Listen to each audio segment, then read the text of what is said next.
찬송가 187장 찬송합니다.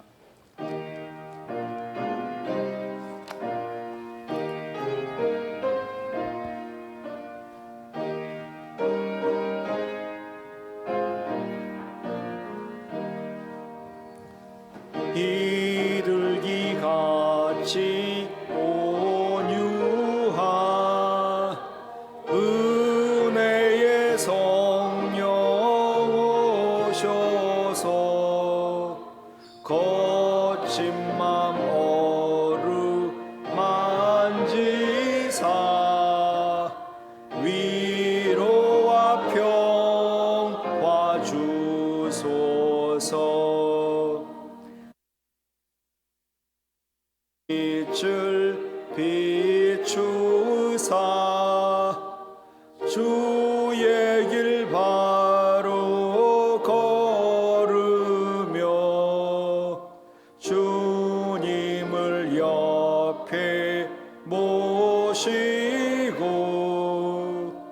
경건히 살게 하소서. 주님과 동행하면서 거룩한 길로 행하며 진리의 예수 붙잡고 길 잃지 않게 하소서.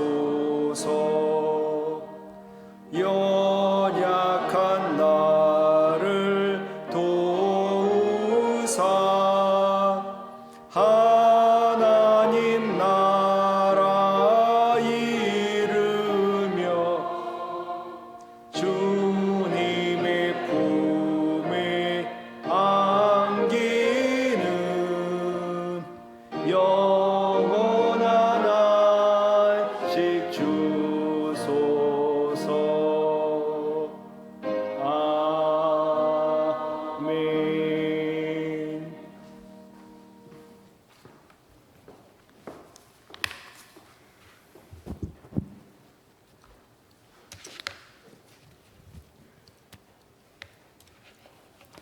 우리를 고아와 같이 버리지 아니하시고 내가 너희와 영원히 함께하리라 하신 하나님 우리 아버지, 계속되는 장마와 무더운 삼복 가운데서 우리 믿음의 건속들을 지켜주시고 전 세계에 퍼져나간 악성 우한 바이러스 가운데서도 저희들을 지켜 인도하심에 감사드립니다.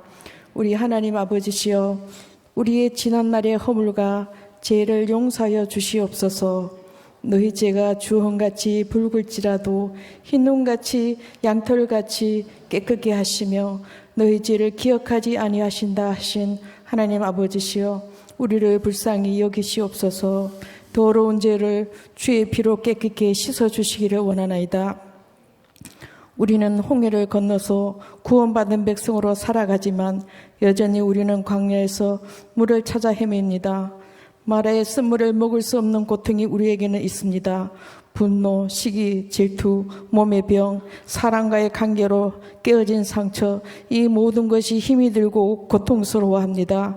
주여, 하나님 은혜로 성령의 기름 부음으로 주의 성전에서 찬송을 할 때, 말씀을 들을 때 이곳이 실로암의 연못이요 길르앗의 향로요 굳어버린 반석이 쪼개지는 생명수가 터져나온 성전이 되게 하여 주시옵소서. 우리의 심령을 간통하여 주시고 오늘도 병든 자 만져주시고 눌린 영혼 자유케 하시며 막힌 것 뚫어주시고 꼬인 것 풀어주시옵소서. 우리 하나님 아버지시여, 이 나라 대한민국을 주의 손길로 다스려 주시옵소서. 1948년 초대 이승만 대통령이 이 나라를 자유민주주의, 자유시장경제, 한미동맹, 기독교 입국론 4대 기둥에 세워주셔서 6.25의 폐허 속에서도 우리나라는 세계 열방 가운데 경제대국으로 이끌어 주신 하나님 아버지 감사합니다. 이 두 동관계가 난 이 한반도가 서로가 체제가 다름으로 인해 서로 용납하지 못하고 72년이 훌쩍 지났습니다. 북한은 공산주의, 기독교와 공산주의는 결코 공존할 수 없습니다. 공산주의는 하나님을 인정하지 않으며 하나님을 도전하는 사탄의 무리입니다. 북한의 그 많던 교회가 다 사라지고 예수 믿는 자 총살시키고 교화소로 성경책만 있어도 붙들어갑니다. 이런 공산당과 우리는 통일을 할 수가 있겠습니까? 주여, 우리는 통일을 원하지만 자유민주주의로 통일이 되어야 합니다. 예수 한국 복음 통일이 이루어져서 저 북한에 억눌리고 노예로 살아가는 백성들을 자유와 해방과 구원을 주시옵소서.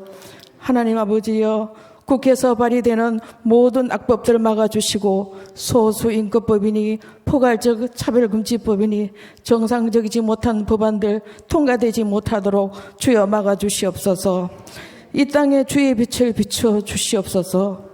주여, 어서 속히 이 코로나19가 종식되어서 정상적인 일상으로 회복시켜 주시옵소서. 우리 교회에서 파송한 선교사님 어려운 환경 가운데서도 성령 충만을 주셔서 선교 현장에서 성령의 기름 부으심이 있기를 원합니다. 필리핀 파에타스 교회와 피스메이커 교회를 항상 눈동자같이 지켜주시고 예수 믿어 구원받는 백성이 날마다 늘어나게 하여 주시옵소서. 오늘 말씀을 증가하실 박영규 목사님께 능력의 7배를 다하시사 풍성한 은혜의 시간이 되게 하여 주시옵소서. 또한 호산나 찬양대가 여호와의 성호를 찬양합니다. 그들의 부르는 찬양 하나님 흠령하시고 하늘을 여시고 하나님 복을 다하여 주시옵소서. 나는 포도나무요 너희는 가지라. 그가 내 안에 내가 그 안에 거하면 사람들이 많은 열매를 맺나니 나를 떠나서는 아무것도 할 수 없음이라. 이 환난 가운데 주님 안에 거하는 모든 성도들 되게 하여 주시고 이 자리에 모인 성도들에게 은혜와 능력 담대함을 주시옵소서. 예수 그리스도의 이름으로 기도합니다. 아멘.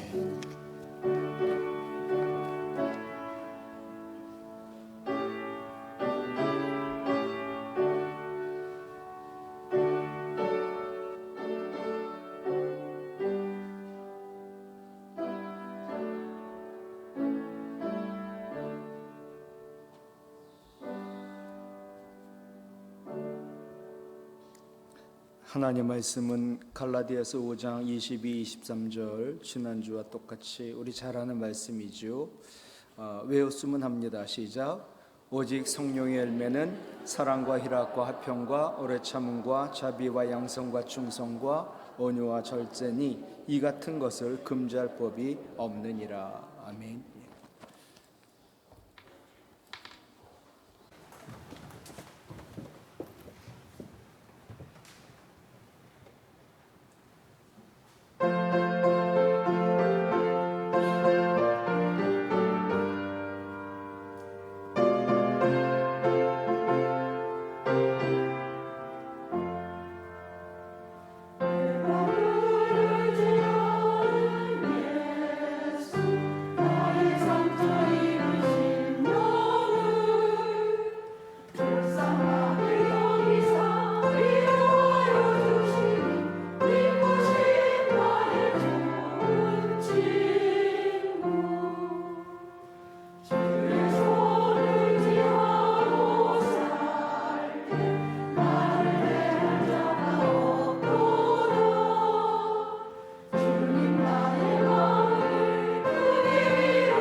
교회 소식 먼저 전하지요.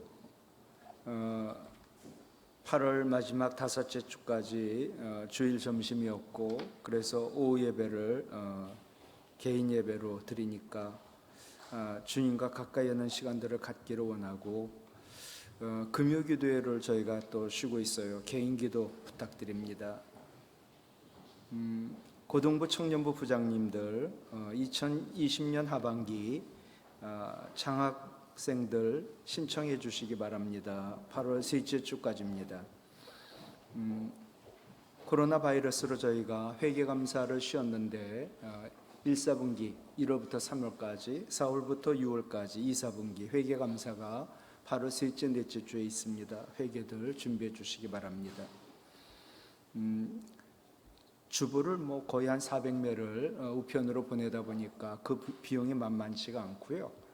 근데 우리가 편히 주부를 볼 수 있는 방법이 두 가지가 있어요. 하나는 컴퓨터에 들어가서 홈페이지를 들어가면, 도운동교회 홈페이지를 들어가면 교회 소식이 있고, 거기에 주보라는 메뉴에 들어가면 지금 이 사면에 다 나와 있거든요. 그러니까 설교 유학까지도 또 교회 소식까지도 다 있으니까, 그래서 외국에 있는 우리 교회 출신 분들은 이걸 보고 교회 소식을 안다는 거예요. 그러니까 그 컴퓨터로 들어가도 되고요. 요새는 다 스마트폰 다 있는데 플레이스토어라고 하는 데를 들어가면 도운동교회 스마트 요람이라는 걸 치게 되면 다운을 받을 수 있어요. 거기 들어가게 되면 스마트 요람의 주보라는 메뉴가 있는데, 거기 들어가도 마찬가지로 이 네 면이 모두 다 나와 있어서 볼 수가 있어요. 그러니까 저희가 그 주부를 꼭 보내야 될 분에게만 보내려고, 그렇지 않는 분들에게는 이걸 좀 보셔가지고 활용할 수 있도록 여러분들이 컴퓨터나 또 스마트폰을 이용해 주시고, 모르시면 우리 교육자들이나 또 젊은 분들에게 물어봐서 설치하면 될 것 같아요. 8월 둘째 주부터 9월 첫째 주까지 우리 청년부들 반응하는 청년부라는 주제로 특별 예배를 드리게 되는데, 제가 다음 주 4부 예배 설교를 하고, 그 다음 주 우리 부목사님들이 쭉 이어서 조동환 목사님까지 5번 반응하는 청년부라는 주제로 말씀을 전하게 됩니다. 이게 올 그 여름 수련회로 대신하는 거거든요. 그러니까 기도해 주시고, 지금 다른 교회 학교도 마찬가지로 성경학교 수련회를 주일날 특별한 프로그램을 가지고 또 각자 뛰어서 그 일을 진행하니까 기도해 주시기 바랍니다. 남성교회 전국연합회 전국대회가 8월 26일 수요일, 목요일, 금요일날 있게 되는데, 우리 최상훈 장로님이 회장이세요. 그래서 잘 진행될 수 있도록 위해서 기도해 주시고, 또 많이 또 우리 교회에서도 참여를 바랍니다. 노관사님 이번 주 휴가고요. 오늘 말씀은 그 성령의 열매 가운데 절제거든요. 절제. 과유불급이란 말 아시나요? 과유불급.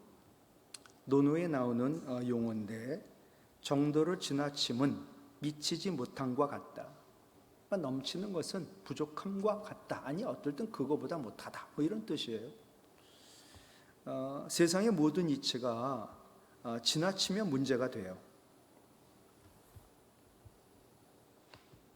그래서 지나침은 모자람만 못하다는 것이지요. 과욕불급의 교훈을 잘 가르쳐주는 것이, 이걸 띄우질 않았는데 계영배라고 하는 잔이 있어요. 이 계영배라고 하는 잔은 지나친 음주를 경계하기 위하여 술잔에 70% 정도 물이 차게 되면, 술이 차게 되면 술이 저절로 흘러 바깥으로 나가는 그런 잔을 말합니다. 그러니까 술잔에 꽉 채운다 하더라도 넘쳐서 바깥으로 흘러나가는, 그러니까 술을 많이 먹는다 하더라도 그 잔에 한 70%밖에 안 먹는 거죠. 우리나라 조선시대에 유명옥이라고 하는 분이 이 잔을 만들었다고 합니다. 도공인 유명옥은 왕실의 진상품을 만들던 아주 훌륭한 그 도자기를 굽는 사람인데, 그의 스승도 못 만든 백설자기라는 것을 만들어 가지고 명성도 얻고 돈도 꽤 벌게 되었다고 합니다. 명성도 없고 돈도 벌자 그가 허랑방탕한 생활을 하고 모았던 재물을 모두 다 탕진하게 됩니다. 그제서야 자신의 잘못을 뉘우치고 스승에게 돌아와 사람이 욕심 많고 모든 것 지나침은 결코 이게 내 인생에 도움이 안 되고 독이 된다라는 것을 알리려고 계영배라는 걸 만들었다는 거예요. 술을 아무리 좋아하는 사람도 술을 과하게 먹어서는 결국 그 술이 그 사람을 망가뜨리는 거 아닌가요? 그래서 조선 후기에 거대한 상인이었던 임상옥이라는 사람은 항상 이 계영배를 곁에 두고 끝없는 재물에 대한 욕심을 다스렸다라고 합니다. 물어볼게요. 인간의 욕심은 끝이 있어요, 없어요? 인간의 욕심 따질 거 없이 내 욕심 끝이 있어요, 없어요? 있어요? 없어요. 제가 경제학을 가르칠 때 제일 첫 번 시간에 가르치는 게 뭔지 아세요? 경제 문제가 뭐냐를 가르쳐요. 경제 문제는 방정식을 쓰면 경제 문제 이퀄 밑에 가요 욕망이에요. 더 나아가 욕심이에요. 분자는 수단이에요. 밑은 우리가 갖고자 하는 욕망과 욕심을 얘기하고 위는 그 욕심과 욕망을 채워주는 수단을 말하거든요. 한번 볼게요. 이 분모인 욕심과 욕망을 컨트롤해요? 컨트롤이 안 돼요. 아주 무한대요, 무한대. 근데 욕심, 욕망을 충족시켜 줄 수 있는 수단은 유한해요. 분모는 무한한데 분자는 유한해요.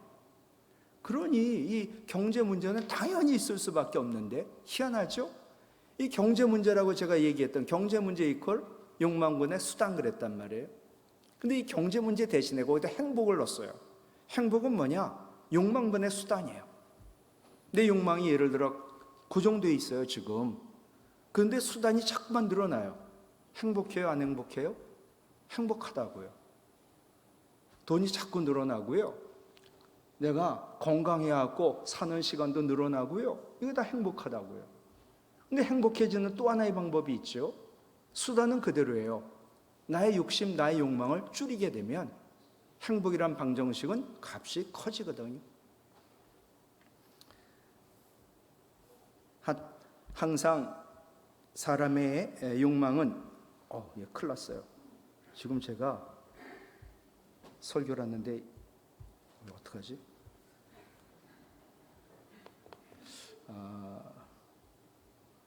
지금 밑에 제 방에 설교 원고가 있어요. 좀 갖다 주셔요. PDF 파일로 가져왔는데 지금 말을 계속 안 듣더니 사라져 버렸어요.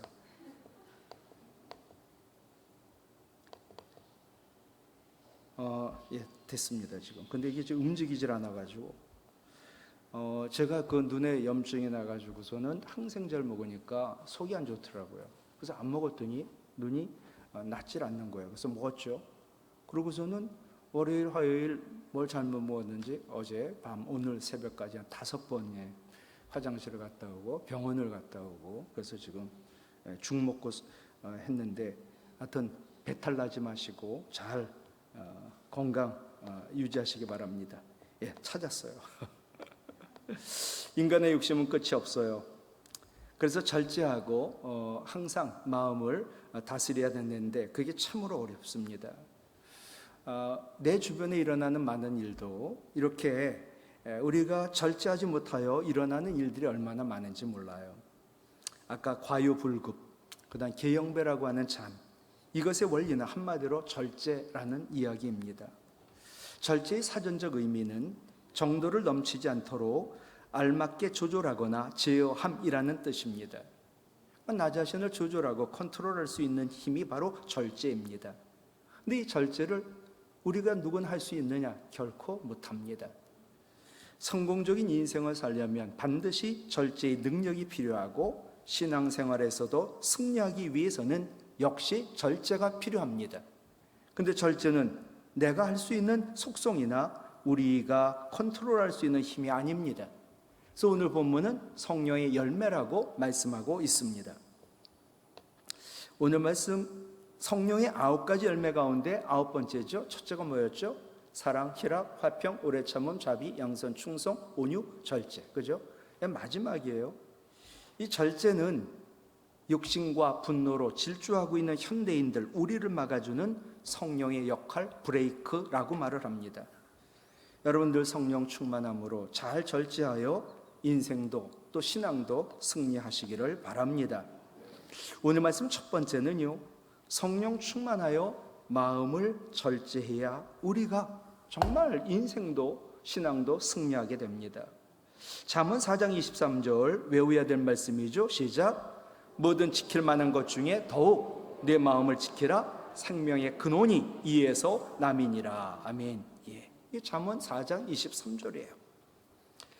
요즘 분노 조절 장애가 사람들마다 있고, 분노 조절 장애가 얼마나 사회 문제를 야기시키는지 몰라요. 과학적으로 사람이 분노가 폭발할 때 뇌의 전두엽이 마비가 된답니다. 그러니까 사람이 분노를 하게 되면 이성을 잃게 된다는 뜻이거든요. 분노하게 되면 분노 호르몬이 쏟아져 가지고 15분 정도 이성을 마비시키고 그 분노는 들끓게 되는데, 도리어 15분 정도 내가 심호흡을 하며 잘 마음을 가라앉히면 분노가 가라앉는다라고 과학자들이 실험에서 발견했다는 거예요. 성경의 마음의 분노를 자제하지 못한 인물들이 참으로 많은데, 성경에 제일 먼저 누가 나오냐면 가인이 나오죠. 가인은 분노를 자제하지 못합니다. 그래서 인류 최초의 살인자가 됩니다. 자신이 하나님께 드린 제사는 하나님 앞에 상달되지 않아요.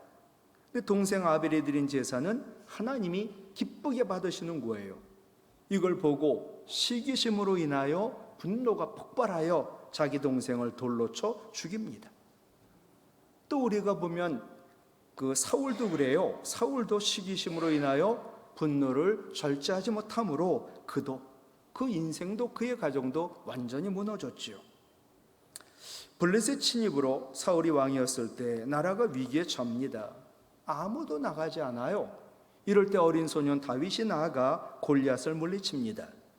그러자 사울 왕은 이 소년 다윗을 자기의 사위로 삼습니다. 근데 민정시처를 나가보니까 여인들이, 백성들이 노래를 불러요.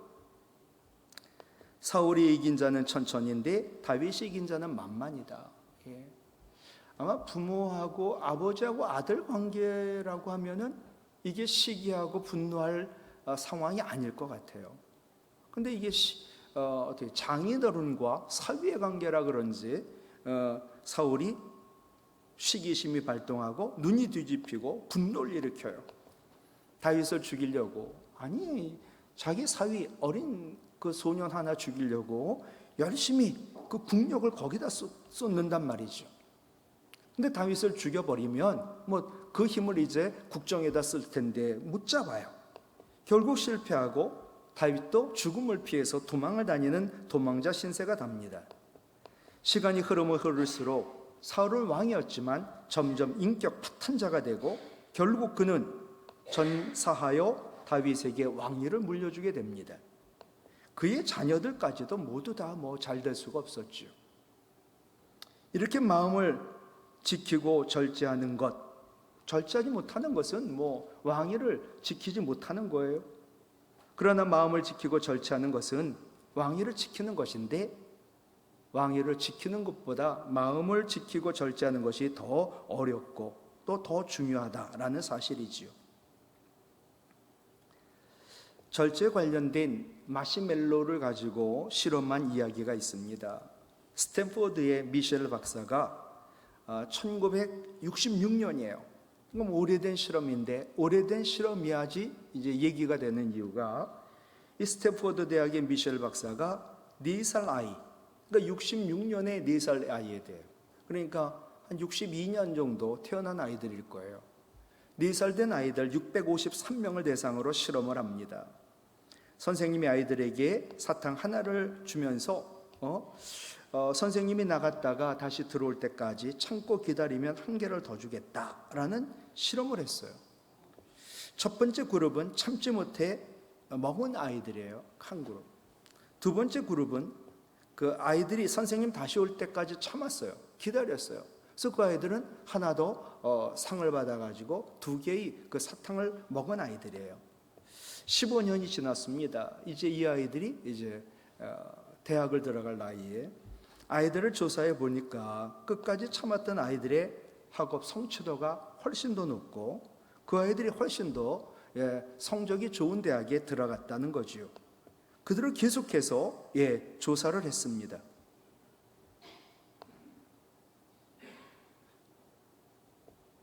그랬더니 10년, 20년 후에 그들의 사회적 지위를 봤더니 참고 기다린 아이들, 절제했던 아이들은 대부분이 다 잘 되고 사회적 지위도 인정받을 정도의 지위를 가지고 있었다. 반면에 참지 못한 아이들, 비만과 약물 중독과 사회 부적응자로 살고 있었다. 이제 그것이 그 절제에 대한 결과라는 거예요. 절제를 잘한 아이들은 잘 되었고 절제를 못한 아이들은 잘못되었다라는 거지요. 여러분, 유혹이라는 것은 달콤합니다. 그런데 인생의 성공과 실패를 좌우하는 것은 달콤한 그 유혹을 절제할 수 있는 자기 통제 능력인 것이지요. 누구나 다 놀고도 싶고 즐기고도 싶고 또 좋은 게 좋다고. 그러나 그것을 이길 수 있는 그 절제, 자기 통제 능력이 결국 그 인생을, 그 신앙을 성공하느냐 실패하느냐 좌우한다는 거예요.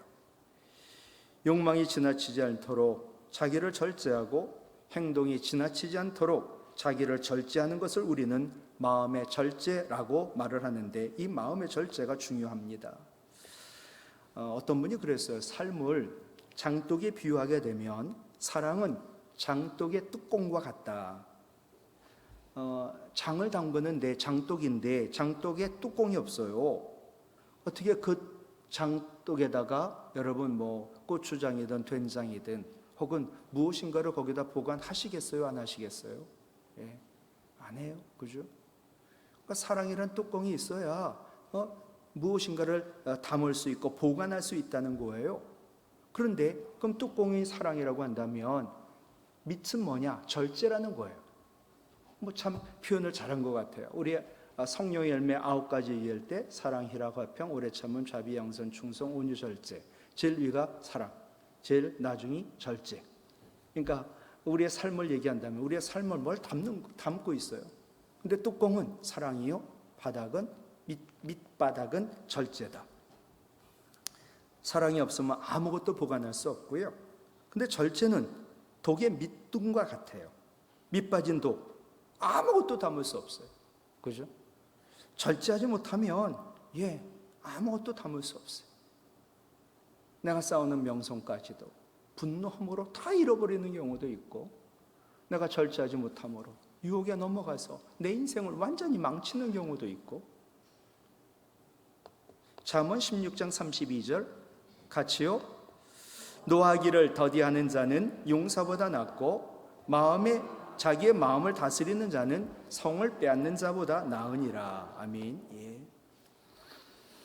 여러분, 순간의 분노나 욕정이나 욕심을 이기지 못해 평생의 업적을 한순간 날려버리는 사람들을 우리가 우리 주위에서 많이 보지 않습니까? 마음에서 나오는 온갖 욕심을 절제하는 것이야말로 성경의 성공의 비결입니다. 성공과 실패는 마음의 절제에 달려 있습니다. 근데 절제는 내 마음대로 안 된다는 것이 문제이지요. 그러므로 성령 충만함으로 마음을 늘 절제하여 늘 삶과 신앙에서 승리하는 하나님의 사람들 되시기를 간절히 바랍니다. 두 번째는요, 성령 충만하여 말을 절제해야 합니다. 시편 141편 3절 같이요. 여호와여, 내 입에 파수꾼을 세우시고 내 입술의 문을 지키소서. 아멘. 정말 이렇게 기도해야 돼요. 하나님, 내 입에 파수꾼 세우고 내 입술의 문을 지켜주세요. 특히 목회자는 말할 것도 없고, 또 말을 많이 하는 사람들도 그렇고, 특히 말의 실수를 많이 하는 사람, 자꾸 분을 내고 막 화를 내고, 그래서 나중에 내가 왜 그랬지? 참지 못했지? 하나님의 영광을 가리우고, 그죠? 예. 야고보 사도는요, 선생이 되려고 하지 말라라고 말을 했어요. 예. 저보고 하는 소리 같기도 하고요. 예. 그러니까 누구에게나 다 해당이 되는 거야. 선생 되지 마라. 뭐예요? 자꾸만 가르치기만 한단 말이에요. 그죠? 예. 가르치기만 하는데 본인은 잘 못해요, 또. 그러면서 본인이 말한 걸 못하니 얼마나 죄를 짓는 거예요? 제가 지난주 설교 말씀하면서 그랬죠. 예. 설교 준비하는 게 굉장히 어렵다. 예. 교수는 해놓은 거 또 써먹고 또 써먹고 하니까 이 교수는 할만한데, 예. 목사는 지난주 설교한 거 또 못 써요. 예. 그러니까 늘 새로운 거니까 늘 새롭게 준비를 해야 되니까 그게 힘든 것 같아요. 근데 그렇다고 해서 교인들이 다 은혜 받는 18번도 아니잖아요. 그러니까 그 초조감과 쫓김이 굉장히 아주 스트레스를 주고, 그것만이 아니라 제가 더 어려운 게 뭐라고 그랬냐면, 말씀 준비하는 것보다 더 어려운 건 말씀대로 사는 거예요. 그러니까 나는 말씀을 전했다고요. 근데 나는 못 산다고요. 그게 얼마나 힘든 일이에요. 예. 선생 되지 말라고. 그 이유는 선생은 말을 많이 해요. 근데 자기가 한 말과 행동이 일치가 되지 않는단 말이에요. 그러니 학생들에게, 사람들에게 욕을 먹을 것이고, 무엇보다 하나님으로부터 책망받을 테니까. 목사도 마찬가지고요, 성도도 마찬가지예요. 말 많이 하는 게 결코 좋지 않고요, 자기 주장, 자기 얘기 막 하는 거 별로 이게 이득이 되지 않아요. 잠언 28장 20절로 21절 시작. 사람은 입에서 나오는 열매로 말미암아 배부르게 되나니 곧 그의 입술에서 나는 것으로 말미암아 만족하게 되느니라. 죽고 사는 것이 혀에 입에 힘에 달렸나니 시작. 혀를 쓰기 좋아하는 자는 혀의 열매를 먹으리라. 예. 굉장히 무서운 말이기도 하고 좋은 말이기도 하고, 그죠? 예. 우리는 그러니까 이왕이면 사람에게 유익하고, 나에게 유익한 게 아니라, 내가 좋은 말이 아니라 상대방에게 유익하고 상대방을 살리는 말을 해야 되는 거죠. 하고 싶지 않아도 격려의 말을 해야 되고, 위로의 말을 해야 되고, 용기와 희망을 주는 말을 해야 되고, 사랑한다고, 감사하다고, 고맙다고, 축복한다고, 잘 될 거라고, 이런 말을 해야지. 정죄하고 비난하고 비판하고 따지고 헐뜯고 부정적인 이런 말을 하게 되면 나도 죄를 짓고 듣는 사람을 시험 들게 만들고 넘어뜨리고, 결코 그래서는 안 된다는 거예요. 근데 참 희한하죠. 이 말이라는 것은요, 여러분 생각해 보세요. 내가 들어보지 못한 말을 할 수 있어요? 못해요. 그러니까 들어본 말이에요. 여러분 시험을 보면 내가 답안을 써요. 내 안에 없는 것을 쓰겠어요? 못 써요. 항상 내 나오는 말과 나오는 글과 이 모든 것은 내 안에 있는 거예요. 그러니까 내 안에 뭐가 있는지 아는 것은 그 사람의 말과 행동을 보면 그 사람 안에 무엇이 있는지를 아는 거거든요. 세상에 가장 부패한 것이 우리의 마음이라고 했는데, 사람 다 똑같다고요. 그죠? 다 부패한 마음을 가졌는데, 이 부패한 마음을 말로 표현할 때 얼마나 이 부패한 말을 하겠어요. 그죠? 그러니까 제일 좋은 것은 부패하지 않고 썩지 않은 하나님 말씀을 하는 게 제일 낫지 않을까요? 기도도 마찬가지고요. 세상에 주워 담을 수 없는 것이 두 가지 있어요. 하나는 뭐요? 엎질러진 물. 또 하나는 입에서 나간 말. 그것은 주워 담을 수가 없어요. 야고보서 1장 26절 시작. 누구든지 스스로 경건하다 생각하며 자기 혀를 재갈 물리지 아니하고 자기 마음을 속이면 이 사람의 경건은 헛것이라. 예. 그러니까 자기는 경건하다 생각했는데, 이게 말 잘못하면, 자기 혀에 재갈 물리지 않으면, 말을 절제하지 않으면 그 경건은 헛것이다. 지금 그 얘기하는 거예요.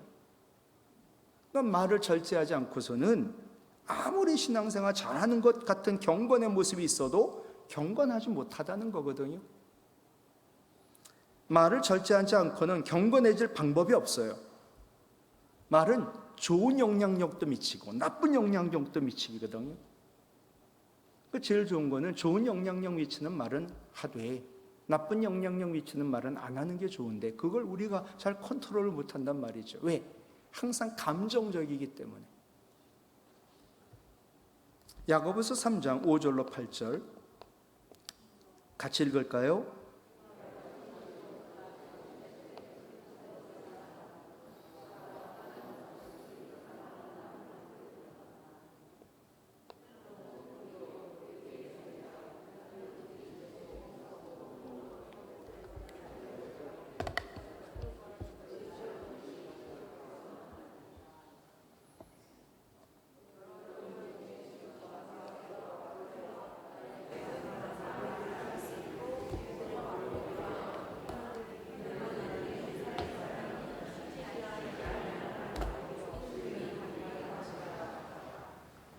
다 읽으셨어요? 무슨 뜻인지 알겠죠? 그죠? 하여튼 말이 얼마나 소중하고 또 혀를 입술을 잘 다스리는 것이 얼마나 소중한지 그것이 우리의 인생을 또 우리의 신앙을 결정하는 것들이니까. 원고 있어요? 가져왔어요? 예, 주세요. 이게 말을 안 들어요. 움직여지지가 않아. 여러분 읽는데 말씀이 없어졌어요. 죄송합니다.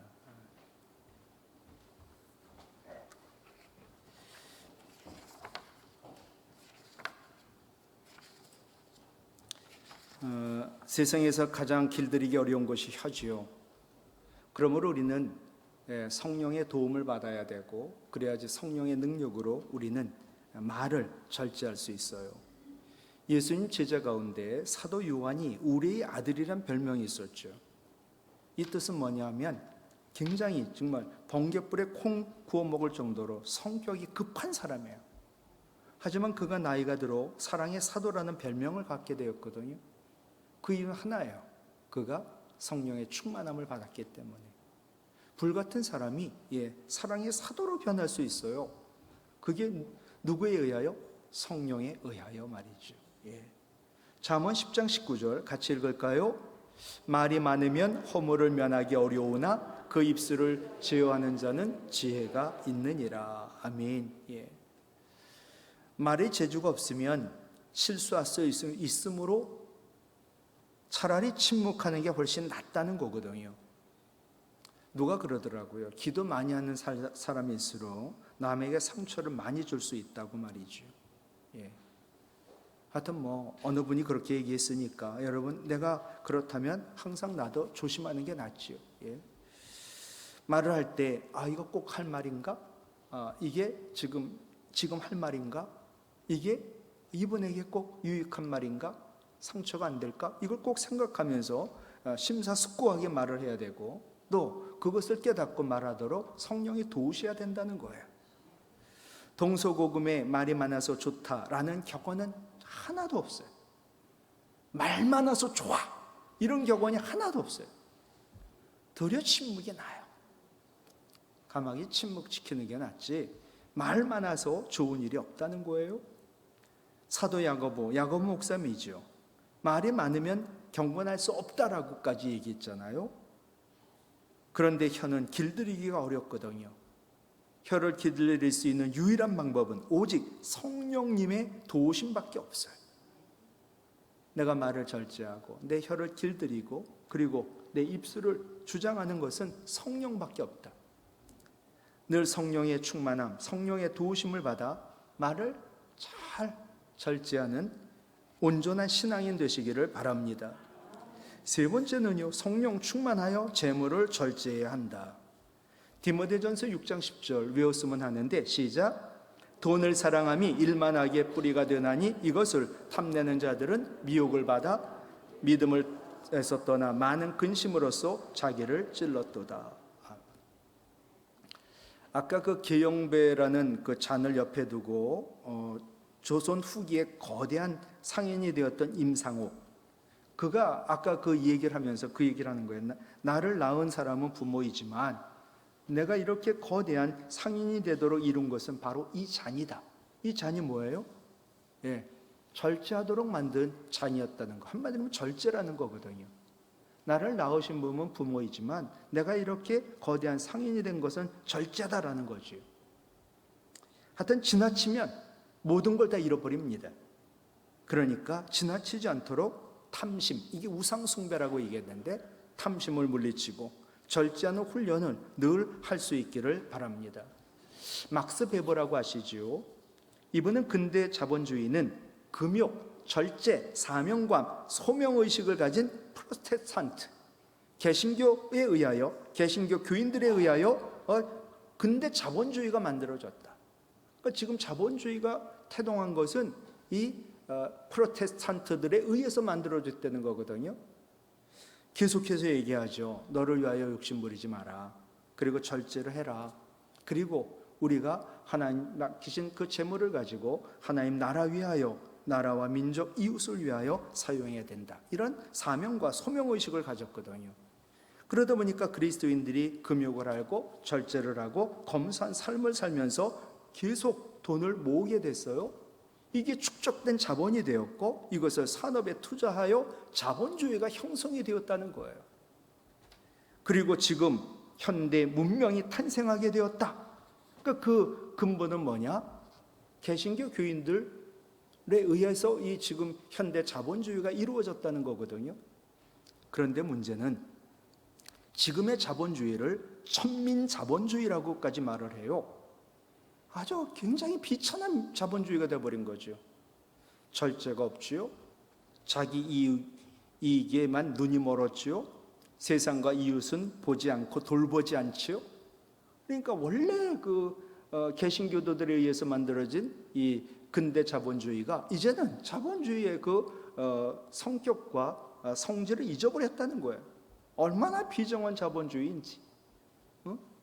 부익부 빈익분을 만들고 양육 강식을 만들고. 여러분, 돈은 그 자체가 선과 악이 없어요. 그래서 많이들 얘기하죠. 가치가 중성적이다. 그러니까 선도 악도 아니에요. 돈이 나쁘냐 좋으냐 그건 얘기할 수 없어요. 돈 자체는 아무것도 아니에요. 돈 자체는 선과 악이 아닌데 돈에 탐욕이 들어가게 되면요 일만하게 뿌리가 되고 그것이 죄가 된단 말이죠. 아까 디모데전서 6장 10절 다시 보세요. 돈을 사랑함이 일만하게 뿌리가 되나니 이것을 탐내는 자들은 미혹을 받아 믿음에서 떠나 많은 근심으로써 자기를 찔렀도다. 근데 우리 그리스도인들마저 세상 사람과 다르지 않다면 이 땅에 하나님 나라는 이루어지지 않아요. 왜 자꾸만 교회가 욕을 먹고 왜 사람들이 교회를 떠날까요?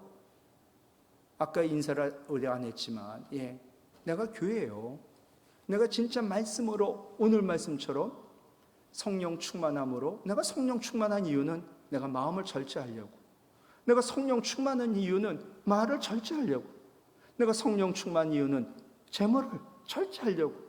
진짜 그런 삶을 산다면 기독교가, 교회가 이 나라, 이 민족 이끌어갈 수 있어요. 한번 보시죠. 공산주의자입니다. 중국의 대표적인 존경받는 여자 정치인이 누구냐 하면 등영초라는 여사예요. 이분이 누군가 하면 주울레라는 수상의 아내예요. 주울레라고 들어보셨죠? 옛날 그 중국 공산주의에 아주 굉장히 존경을 받는 주울레라는 수상이 있어요. 근데 지금 얘기하는 등영초라는 이 여인분은 1992년 7월 11일 날 세상을 떠났어요. 근데 유서가 공개됐지요. 온 중국이 모두 놀란 거예요. 그분이 청렴 결백하고 정직하고 공정하게 산 건 아는데 죽기 오래전 1978년 7월 1일 날 유서를 써놨어요.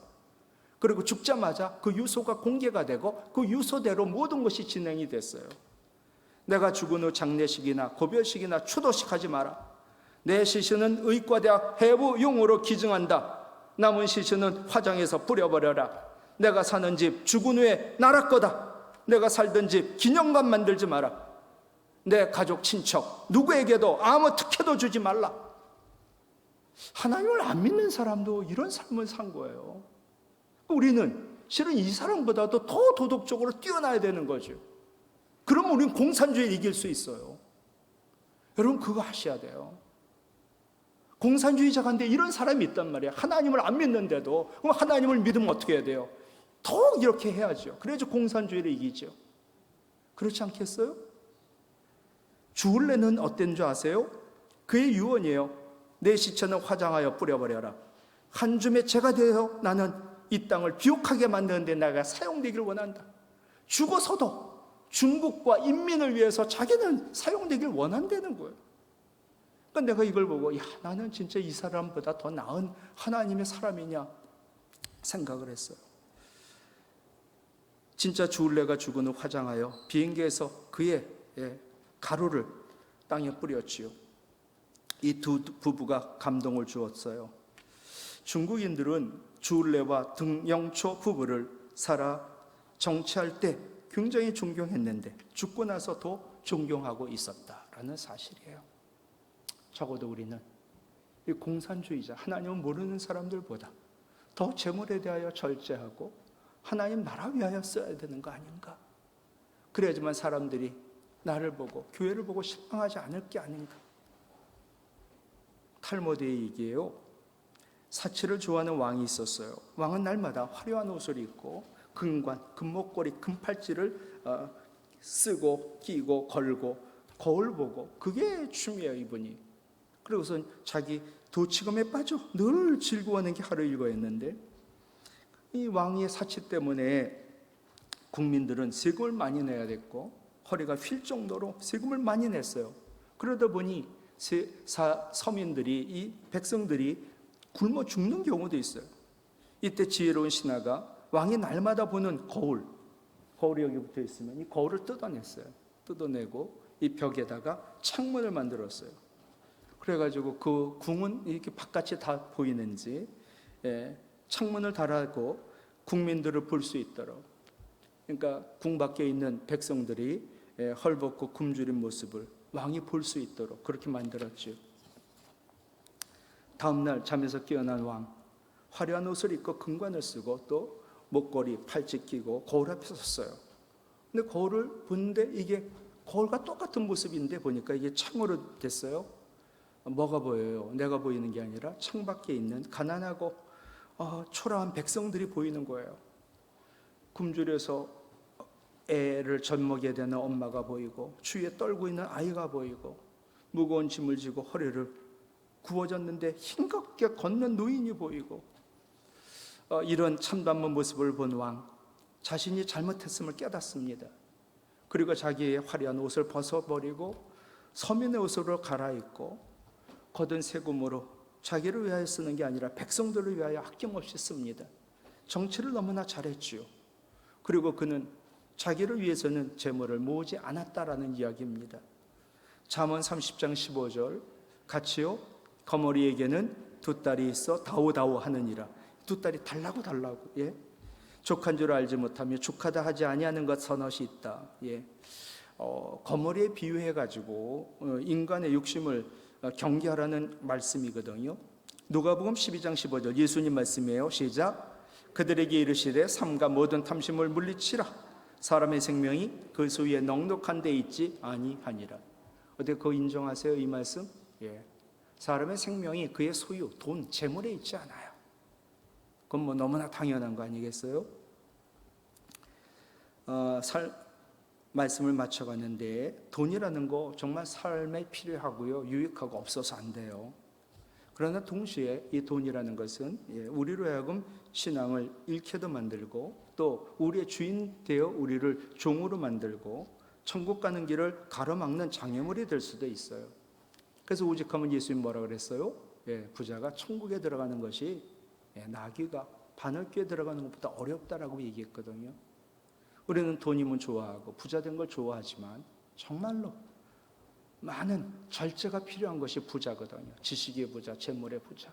모든 곳의 부자는 좋지만 절제하지 않으면 하나님 앞에 섰을 때 악하고 게으른 종이라고 하나님 야단 맞을지 몰라요. 그것만이 아니라 뺏기지 몰라요. 그리고서 영원한 상급을 받지 못할지 모른단 말이에요. 우리 그리스도인들은 성령 충만하여 내가 돈을 하나님보다 사랑하게 될 때 절제인 브레이크를 성령에 의하여 밟아야만 합니다. 내가 돈을 하나님보다 사랑하고 있구나. 지난주 말씀 기억나세요? 새 언약을 맺는다고 그랬죠. 새 언약이 뭐예요? 우리가 하나님과 맺은 언약을 파기하고 왔다고요. 하나님보다 더 사랑한 것들이 있었어요. 세상 나가 돈 사랑하고 하나님 잊어버리고 바람 피우다 왔어요. 오늘도 마찬가지 아닌가요? 하나님보다 돈을, 세상을 사랑하다 왔다고. 하나님을 더 사랑하지 않았거든요. 그 약속을 파기하고 들은 우리에게 하나님 오늘도 뭐라 말씀하세요? 내가 너희가 죄로 더럽혀진 그 언약을 다시 새로 맺겠다라고 말씀하시는 거거든요. 고린도전서 9장 25절 시작. 이기기를 다투는 자마다 모든 일에 절제하나니 그들은 썩을 승리자의 관을 얻고자 하되 우리는 썩지 아니할 것을 얻고자 하노라. 그죠? 이기기를 다투는 자마다 모든 일에 절제한다고요. 예. 운동하는 사람 얼마나 절제하고 공부하는 사람 얼마나 절제하고 그러면서 자기 일에 집중하잖아요. 예. 절제하면서 운동만, 절제하면서 공부만, 절제하면서 우리 뭘 해야 될까요? 신앙생활만 해야 되겠죠. 그래야지 영원히 썩지 않을 승리의 면류관을 쓰게 되겠지요. 현대 자본주의 사회는 정말 돈만 추구하는 천민 자본주의가 되어버렸습니다. 그런데 우리가 이 세상을 살면서 우리도 그와 같이 살면 안 됩니다. 가난한 사람들은 돈 벌기 위하여 노예처럼 살고 돈 있는 사람은 더 많이 돈을 벌려고 수단 방법 가리지 않는 세상이 되었어요. 그러나 우리 그리스도인들은 정말 세상을 거슬러 가야죠. 세상에 동화되는 게 아니라 세상을 변화시켜야 되겠죠. 그런데 나는 할 수 없으니까 성령 충만하여 탐심을 물리치고 재물을 절제하되 예수님 제자들이 5,000명 먹여라 그랬거든요. 그 5,000명을 먹이는 게 우리의 사명이에요. 성령 충만하여 탐심을 물리치고 재물은 절제하되 그 절제된 재물을 5,000명 먹이는 데 쓰므로 승리의 월계관을 쓰는 모든 신앙의 경주자들 되시기를 주님의 이름으로 부탁을 드립니다. 하나님 아버지, 성령 충만의 열매, 사랑, 희락, 화평, 오래 참음, 자비, 양선, 충성, 온유, 절제까지 말씀을 전했는데 오늘 주신 말씀처럼 성령 충만하여 마음의 절제와 말의 절제와 재물의 절제를 하여 신앙의 경주에서 승리하여 승리의 월계관으로 면류관으로 하나님께 영광 돌릴 뿐만 아니라 세상과 거룩하게 구별되어 세상을 변화시키고 세상을 치유하고 회복시키는 하나님의 사람으로 우리를 통하여 하나님 나라 이 땅에 임하게 하여 주시옵소서. 이제는 우리 주 예수 그리스도의 은혜와 하나님 아버지의 사랑과 성령님의 교통하심이 성령 충만함으로 마음의 절제와 말의 절제와 재물의 절제로 하나님이 기뻐하시는 하나님 백성으로 이 땅에 하나님 나라 이루며 세상을 변화시키고 치유하겠다 다짐하며 예배한 여기 모인 하나님의 거룩한 백성 하나님 자녀들 가운데 우리의 가정과 주님의 몸된 우리 교회와 한국교회 그리고 이 나라 이 민족 북한 동포들 가운데 이제로부터 영원토록 함께하옵시기를 간절히 축원하옵나이다. 아멘.